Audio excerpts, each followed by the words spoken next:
इंसान सिर्फ उसे ही मानता है जिसे वो देख सकता है। काली अमावस की रात थी। चारों ओर सिवाय हवाएं और शोर के अलावा कुछ भी नहीं था। राजन को आज घर लौटने में देर हो गई थी। रात के सन्नाटे को वो अपनी साइकिल से चीरता हुआ चला जा रहा था।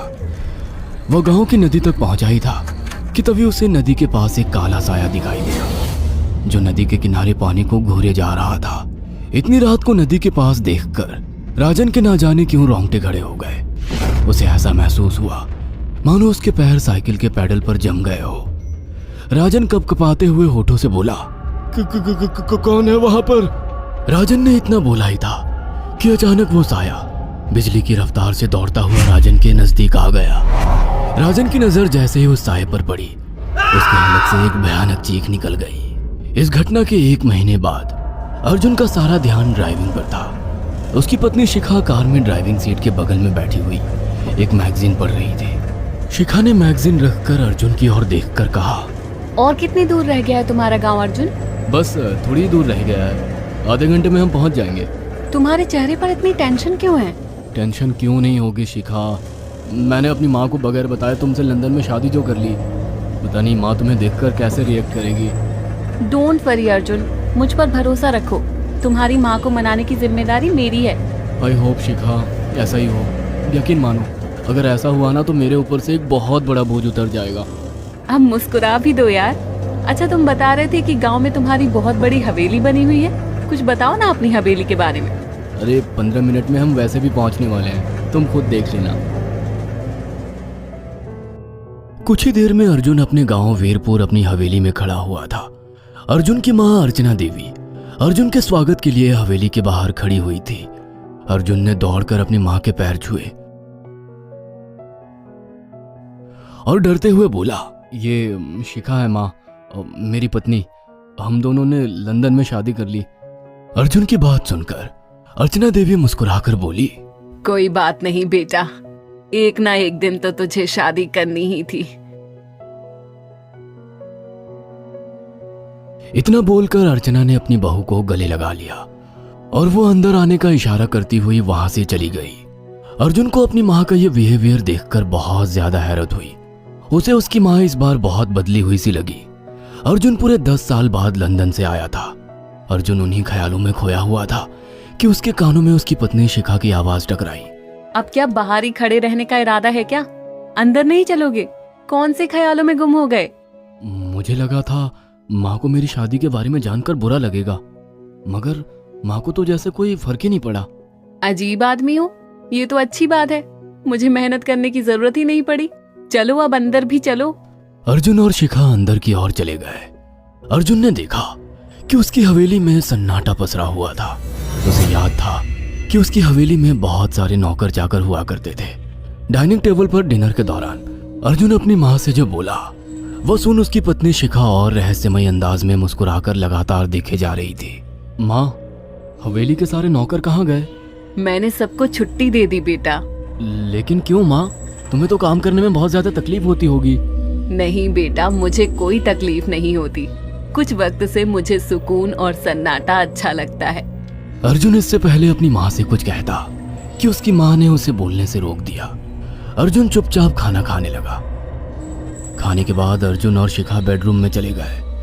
अर्जुन बेड पर सोच में लेटा हुआ था कि अचानक शिखा अर्जुन से लिपट गई और वासना का तूफान अपने चरम पर पहुंच गया था। अचानक शिखा को दरवाजे पर 2 लाल लाल आंखें दिखाई दिए। उसे ऐसा लगा जैसे कि कोई उसे देख रहा हो। शिखा ने तुरंत बेड से उठकर अपने कपड़े पहन लिए। क्या हुआ शिखा? अर्जुन, मुझे ऐसा लगा जैसे कोई हम दोनों को देख रहा हो। पागल हो गई हो क्या? हवेली में सन्नाटा पसरा हुआ है, एक भी नौकर चाकर नहीं है। तुम्हें वहम हुआ होगा। तुमने तो सारा मूड खराब कर दिया शिखा, अब सो जाओ। उस रात अर्जुन तो गहरी नींद में सो गया, मगर शिखा की आंखों से नींद कोसों दूर थी। अगली सुबह शिखा जल्दी उठकर किचन की ओर चली गई, मगर उसने देखा कि उसकी सास अर्चना नाश्ता तैयार कर चुकी थी। माँ, आपने तकलीफ क्यों की? मुझे बुला लेती आप। शिखा की बात सुनकर उसकी सास अजीब से अंदाज में शिखा की ओर देखने लगी। उनके देखने के अंदाज में पता नहीं ऐसा क्या था कि शिखा को अपने रोंगटे खड़े होते हुए महसूस हुए। अर्चना धीरे धीरे करीब कदमों से शिखा के करीब आकर बोली, कोई बात नहीं बेटी, तुम्हें अब यहीं रहना है। तुम सिर्फ मेरे बेटे के साथ प्यार से रहो और जल्दी से मुझे एक पोता दे दो। काम की चिंता मत करो, वो सब मैं कर लूंगी। कुछ ही दिनों के बाद अर्चना गर्भवती हो गई। उसे हवेली में रहते हुए 6 महीने से ज्यादा वक्त हो चुका था और इन 6 महीनों में उसने नोट किया कि जब से वो गर्भवती हुई है, उसकी सास अचानक से आकर उसके पेट पर हाथ फेरने लगती और अजीब से अंदाज में उसके पेट को घूरने लगती।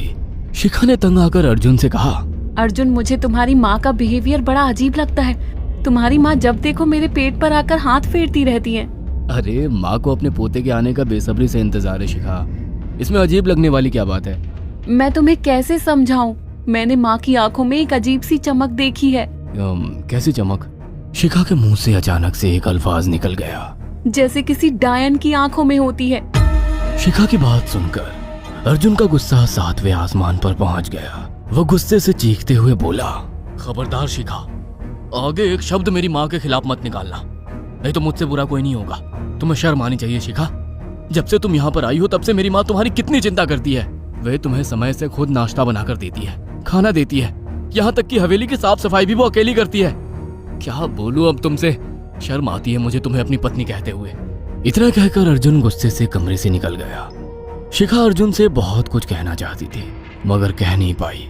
उसने महसूस किया था कि चाहे कितनी भी तेज आंधी और तूफान आए मगर हवेली के अंदर धूल की एक परत तक नहीं जमती थी और दिन ब दिन अर्चना के चेहरे की झुर्रियां कम होती जा रही थी। ऐसा लगता था मानो वो जवान हो रही हो। शिखा के अब 9 महीने कंप्लीट हो चुके थे और एक रात अचानक उसे प्रेगनेंसी पेन होने लगे। वो दर्द से तड़पने लगी। ये देखकर अर्जुन घबरा गया। वो दौड़ा दौड़ा माँ को बुलाकर लाया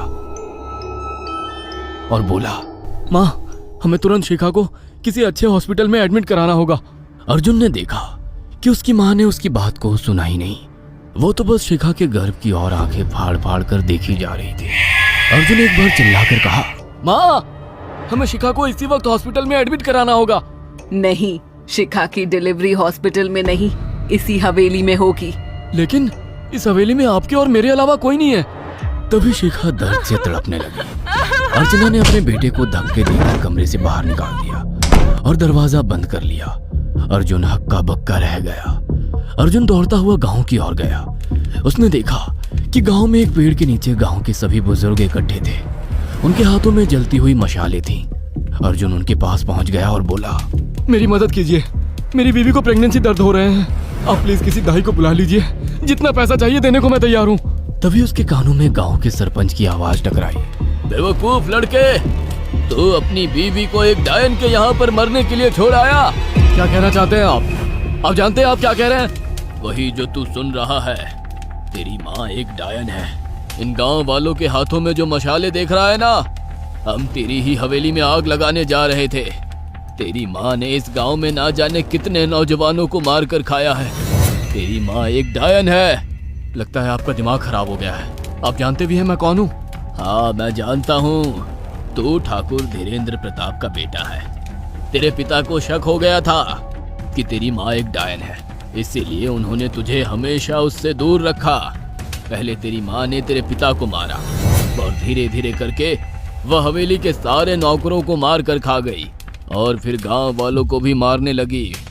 और अब तो तेरे होने वाले बच्चे को खाएगी, क्योंकि डायन को नवजात शिशु का मांस खाना बहुत पसंद होता है। अगर मेरी बात पर यकीन नहीं है तो चलकर मेरे साथ तो खुद अपनी आंखों से देख ले। इतना कहकर सरपंच अर्जुन को लेकर हवेली की ओर चल पड़ा। उसके पीछे कई लोग थे जो जलती मशाले पकड़े हुए थे। हवेली के अंदर घुसकर उन्होंने उस कमरे के दरवाजे को तोड़ दिया जहाँ पर शिखा थी।